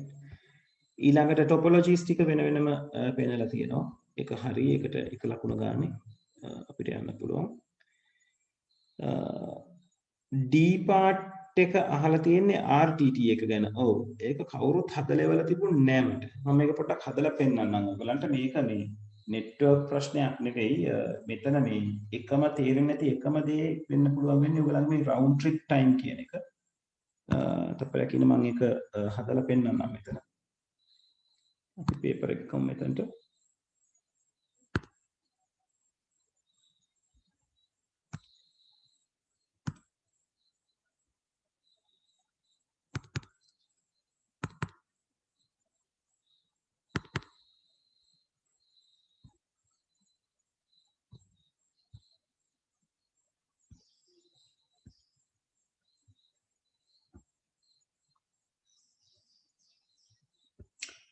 right. මෙතන කියලා තියෙන්නේ අන්තර්ජාලය හා සම්බන්ධ පරිගණක යන්ත්‍ර දෙකක් අතර දත්ත පැකට්ටු වල චාරිකා කාලය round trip time. මේක තමයි ඔයගලන්ට අලුත් දෙයක් වුණොත් අලුත් දෙයක් වෙන්නේ. මොකද මේ ඔයගලන්ගේ සිලබස් එකේ දැන් pin command එක ip config කියන commands ටික ගැන කතා කරන්නේ නැහැ. එතකොට pin command එක ගැන කතා කරොත් තමයි අපි මේ RTT කියන එක ගැන කතා වෙන්නේ round trip time කියන එක. round trip time කියලා කියන්නේ මුකුත් නෙවෙයි. මේ එක තැනක ඉඳලා තව තැනකට data එක ගමන් කරලා නැවත පැමිණීමට ගතවන කාලය. right? මෙතනින් මෙතනට ගිහිල්ලා එතනින් මෙතනට එන්න. මේකට තමයි අපි round trip time නැත්නම් RTT කියලා කියන්නේ.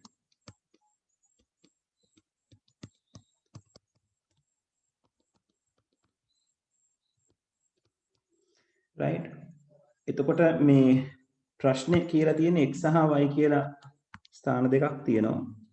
ස්ථාන දෙක අතර දුර කිලෝමීටර 3000ක් කියලා ඒගොල්ලෝ අරගෙන තියෙනවා.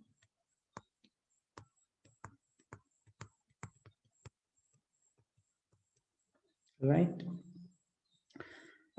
ඒ වගේම තමයි මේගොල්ලෝ කියන මේ MRTT කියන device එකකින් x සහ y අතර වටචාරිකා කාලය. ඒතර වටචාරිකා කාලය කියලා කියන්නේ 3000ක් x ඉඳලා y ට ගිහිල්ලා නැවත y ඉඳලා x දෙන්න. කියන්නේ කිලෝමීටර 6000ක් යන්න මිලිසෙකන්ඩ් 8ක් තමයි පාවිච්චි කරේ කියන්නේ. right 8 milliseconds පාවිච්චි වෙලා තියෙනවා කියන්නේ. එතකොට මේගොල්ලෝ අහනවා ඔයගෙන් මේ MRTT කියන කෙනාව විශ්වාස කරන්න පුළුවන්ද මේ ඩිවයිස් එකේ එන රීඩින් එක ඕකේද නැද්ද කියන එකයි අහන්නේ. එතකොට මෙතන මේ ආලෝකයේ වේගය මොකටද දීලා තියෙන්නේ අපිට? ඔව් කාට හරි සජෙෂන් එකක් කියන්න පුළුවන්ද? ඇයි ආලෝකයේ වේගය අපිට දීලා තියෙන්නේ කියලා?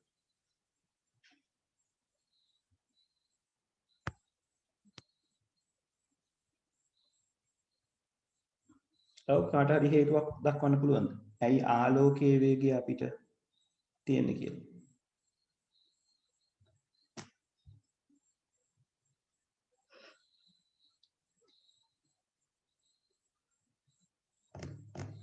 ඔව් ළමයි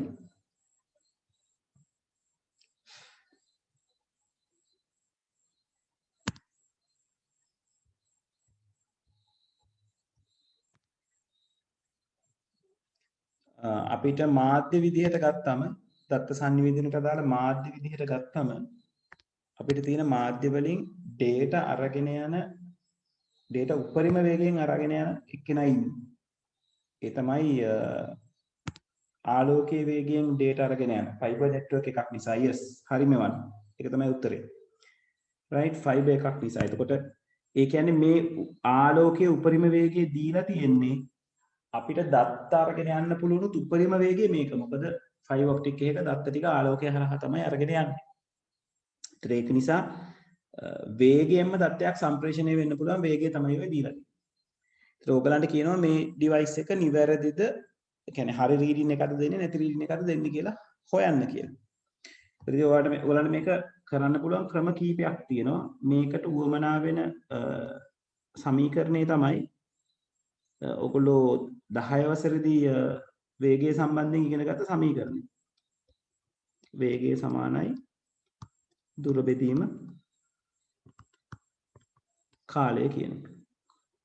එතකොට මෙතනදී මිලි තප්පර 8ක් පෙන්නවා කියපු එක. එතකොට එහෙනම් අපි කාලය හොයලා බැලුවොත් මේ දුර කියන එක වේගයෙන් බෙදලා අපිට මේ දීලා තියෙන කාලය 8 milliseconds කියන එකට වඩා විශාල කාලයක් නම් අපිට එන්නේ අපි ආලෝකයේ වේගය පාවිච්චි කරලා මේ ගණනය කිරීම කරන්නේ. ඒ කියන්නේ හයියෙන්ම යන කෙනාට වේගයෙන්ම යන කෙනාට කොච්චර වෙලාවක් යනවද කියලා බලනවා.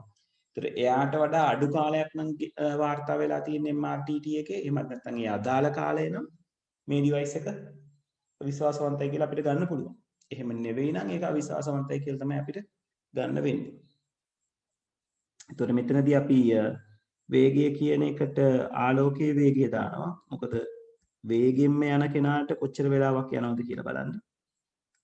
මේක ඒකක විදිහට තියෙන්නේ කිලෝමීටර් තප්පරයට. right ඔක සමාන වෙනවා දුර විදිහට ගත්තොත් 3000ක් ගිහලා 3000ක් එන්නේ. ඒතර කිලෝමීටර 6000ක් යනවා. ඕක බෙදන්න ඕනේ කාලය. කාලය අපි t කියලා ගමු. එතකොට මේකේ කිලෝමීටර්ස් වලට මේ කිලෝමීටර් සස් කරන්න පුළුවන්. 6000 මේ බිංදු 3ට මේ බිංදු 3 අස් කරන්න පුළුවන්. 6 වරක් 1යි මෙතන 6 වරක් 5යි බිංදුවයි කියලා හදන්න පුළුවන්. right එතකොට t කියන කෙනා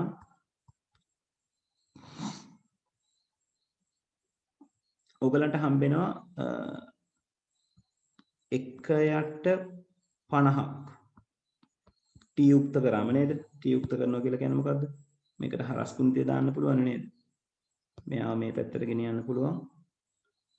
මෙයාව මෙතනට අරගෙන එන්න පුළුවන්. right එහෙම ගත්තම අපිට කියන්න පුළුවන් t කියන කෙනා සමාන වෙනවා 1/50ක් තාම තප්පරයට කියන එක තමයි මේ පහළ තියෙන්නේ. ඒ කියන්නේ 1/50ක් තප්පර කියන එක. ඒතර මේක අපි මිලි තප්පර කරලා බලන්න ඕනේ. මොකද හේතුව තමයි මේ රංගේ වේගය දීලා තියෙන්නේ 8 milliseconds වලින්. එහෙනම් ඔක මිලි තප්පර කරලා බලන්න 1/50 පුළුවන් 1000න් වැඩි කරන්න. right ඒ කියන්නේ මේ බිඳුවට මේ බිඳුව කැපෙනවා 20යි. 20ක් මිලිසෙකන්ඩ්ස් තමයි උත්තරේ එන්නේ. ඒ කියන්නේ ආලෝකයේ වේගයෙන් දත්තයක් ගියත් මේ කියන දුර ගිහිල්ලා එන්න මිලි තප්පර 20ක් ගත වෙනවා. එතකොට MRTT එකෙන් රෙකෝඩ් වෙලා තියෙන නැත්නම් අපිට පෙන්නන රීඩින් එක මිලි තප්පර 8යි කියලා තියෙනවා. ඒ කියන්නේ අපිට මේ ඩිවයිස් එක කීයටවත් විශ්වාස කරන්න බෑ. right? මොකද 20 මිලිසෙකන්ඩ් තමයි යාට ගත වෙන අවම කාලය. ඊට වඩා අඩු කරන්නට නොහැක. හරි තේරුණාද? ඉන්න කට්ටිය අද 11ක් හිටියා දැන් මේ වෙනකොට 6 දෙනයි ඉන්නේ. කමක් නැහැ 6 නෙවෙයි 5 දෙනයි. තේරුණාද?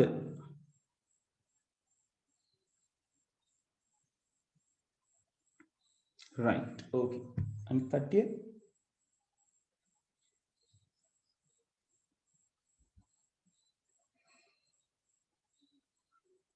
හරි right හරි 2015 කරගෙන යන්න අපි තව විනාඩි 10කින් විතර 2015 බලමු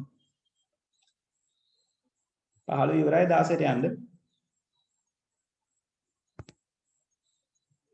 ළමයි ලබන සතියේ අමතක වෙන්න කලින් මම මේක චුට්ටක් මතක් කරන්න ලබන සතියේ හොඳට උල් කරපු පැන්සලකුයි මකනෙකුයි ටැස්ටි කරලා තියාගන්න අපි අර ඔය ඩයග්‍රෑම් එක අඳින මූලික පියවර ටික කතා බහ කරනවා right ඒක නිසා ලබන සතියේ ඒකට ලෑස්ති පිට ඉන්න DFD කියන එකට අදාළව කතා බහ කරන්න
හරි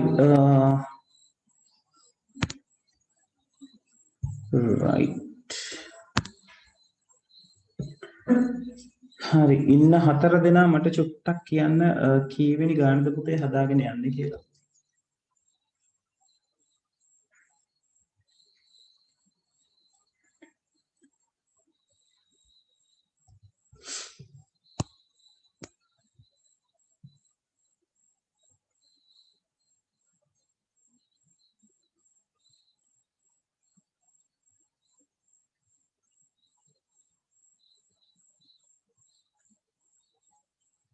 ඉසුරු 2016 හර්ෂණී 16 ඉඳුවරි 15 නේ. මෙවන්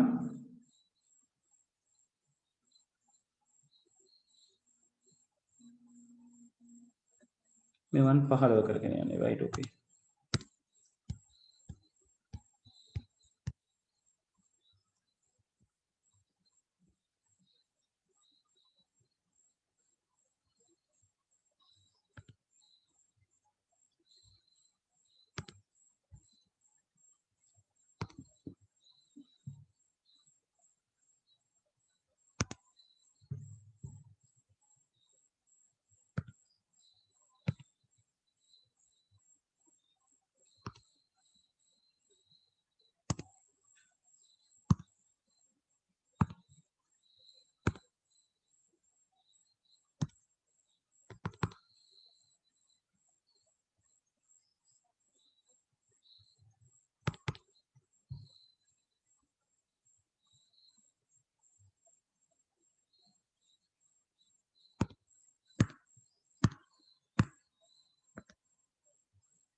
right අපි 2015 ගාන කමක් නැහැ ඊළඟ දවසේ කතා බහ කරමු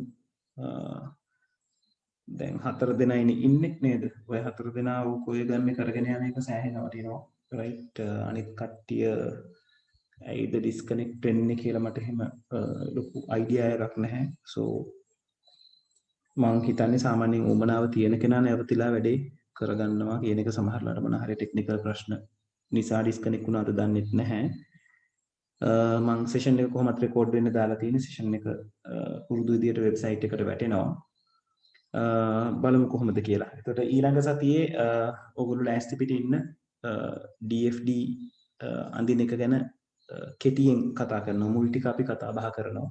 ඒ කියන්නේ මුලින්ම පළවෙනි පැය ඇතුලේ අපි තියරි ටික කතා කරලා ඊට පස්සේ DFD එක අඳින එක ගැන කතා බහ කරනවා. ඒක කතා කරගත්තම අපිට පාස් පේපර් එකේ තියෙන DFD වලට අදාළ ගණන් ටික try කරගෙන යන්න පුළුවන් පාඩම යන ගමන්. right. ඔව් ඉසුරු YouTube එකේ ඔක්කොම ටික තියෙනවා. ඔයාට YouTube එකේ මගේ channel එකට ගිහිල්ලා බලන්නත් පුළුවන්. නැත්තම් මේ Star Labs එකට ආවෙන් පස්සේ Star Labs එකේ නැනපෙත recording කියන එකට ගියාම ඒ කියන්නේ online class කරපු ටික පුතේ තියෙන්නේ. right. ඔයගලන්ට කරපු session ටික A level 2021 කියන එක යටතේ තියෙනවා බලා ගන්න. right.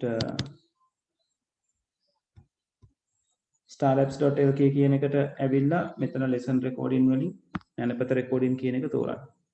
ඊට පස්සේ 22 class එක තමයි උඩින් තියෙන්නේ. 21 තියෙනවා ඊට පහළින්. ඒකේ මේ playlist එක playlist icon එක click කරාම අපි කරපු පාඩම් ටික බලන්න තියෙනවා. ඔතනින් refer කරන්න පුළුවන්.